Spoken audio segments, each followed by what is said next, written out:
राधे। जय श्री कृष्णा, जय श्री श्याम। 17 जुलाई से चतुर्मास शुरू हो रहा है और जानेंगे कि इन 4 महीनों में क्या करें और क्या ना करें।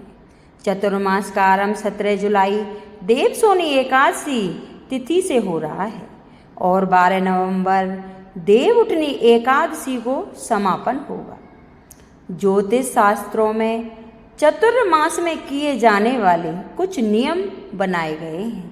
इन नियमों को पालन करने से व्यक्ति को मोक्ष की प्राप्ति होती है और सभी पापों से मुक्ति मिलती है।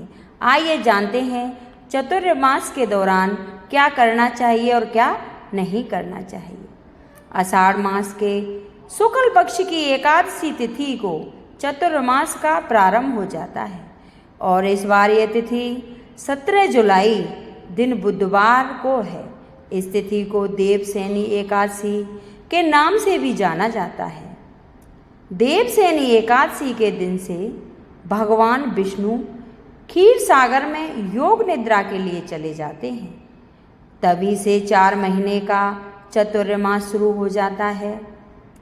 चतुर्मास में शादी, विवाह, गृह प्रवेश आदि शुभ व मांगलिक कार्यक्रमों पर रोक लग जाती है। ज्योतिष शास्त्रों के अनुसार चतुर्मास में जप, तप और पूजा पाठ का विशेष महत्व है।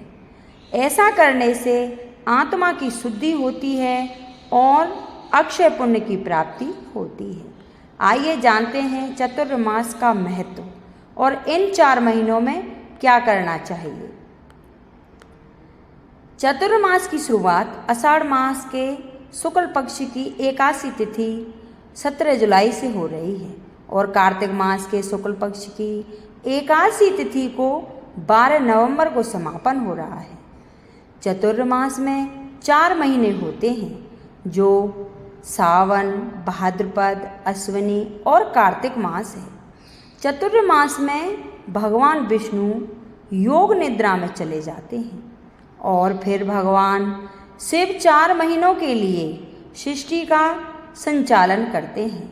पुराणों व शास्त्रों के अनुसार चतुर्मास में भगवान विष्णु और माता लक्ष्मी की पूजा अर्चना करने से जीवन के सभी कष्ट दूर हो जाते हैं और नाम लेने मात्र से ही सभी पापों का नाश हो जाता है। साथ ही कुंडली में मौजूद दोष दूर होते हैं और जीवन में सुख समृद्धि का लाभ होता है। अब जानेंगे कि चतुर्मास में क्या करना चाहिए। चतुर्मास में जप, तप व भक्ति भाव में रहना चाहिए और हर रोज सत्यनारायण की कथा सुनना बहुत ही उत्तम माना गया है। चतुर्मास में पूजा अर्चना, सत्संग, दान, यज्ञ, तर्पण, संयम और इष्ट देव की पूजा करनी चाहिए। चतुर्मास में ब्रह्मचर्या का पालन करना चाहिए और सामाजिक कार्य करने चाहिए। चतुर्मास में सूर्योदय से पहले उठें और भगवान विष्णु और माता लक्ष्मी की पूजा अर्चना करें।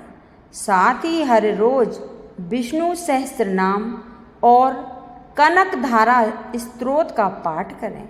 चतुर्मास में सात्विक भोजन करना और ब्रह्मचर्या का पालन करना चाहिए। साथ ही अन्नदान, दीपदान, वस्त्रदान, छाया और श्रमदान, इन 5 तरह के दान का विशेष महत्व है। चतुर्मास में अधिकतर समय मौन रहना चाहिए और दिन में केवल एक बार ही उत्तम भोजन करना चाहिए। साथ ही 4 महीनों में फर्श या भूमि पर सोना चाहिए। चतुर्मास में ब्रज धाम की यात्रा करना बहुत ही शुभ माना जाता है। मान्यता है कि सभी तीर्थ चतुर्मास में ब्रज धाम में आते हैं। चतुर्मास में शुभ व मंगलिक कार्यक्रम जैसे विवाह, संस्कार, गृह प्रवेश, मुंडन, जातक कर्म संस्कार आदि 16 संस्कार वर्जित होते हैं। साथ ही नीले काले रंग के वस्त्र नहीं पहनने चाहिए। चातुर्मास में पलंग व बिस्तर पर नहीं सोना चाहिए। साथ ही इस अवधि में क्रोध, अहंकार, घमंड नहीं करना चाहिए।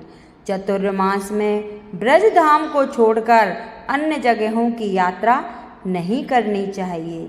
चातुर्मास में बाल व दाढ़ी नहीं कटवाने चाहिए। साथ ही कटु वचन, चोरी, अनैतिक कार्य, झूठ बोलना आदि का त्याग करना चाहिए। चातुर्मास में तेल से बनी चीज़ें, दूध, दही, शक्कर, मिठाई, अचार, पत्तेदार सब्जियां, मसालेदार भोजन, मांस, मदिरा, सुपारी आदि का सेवन करने से बचना चाहिए। तो ये चातुर्मास के नियम हैं। जो भी माता बहनें चातुर्मास का व्रत करती हैं उनको ये नियम जरूर पालन करना चाहिए। अगर ये नियम पालन करती हैं तो विष्णु भगवान उन पर अपनी कृपा बरसाते हैं और उन्हें मनवांछित फल का आशीर्वाद देते हैं। अगर ये मेरी चातुर्मास की बातें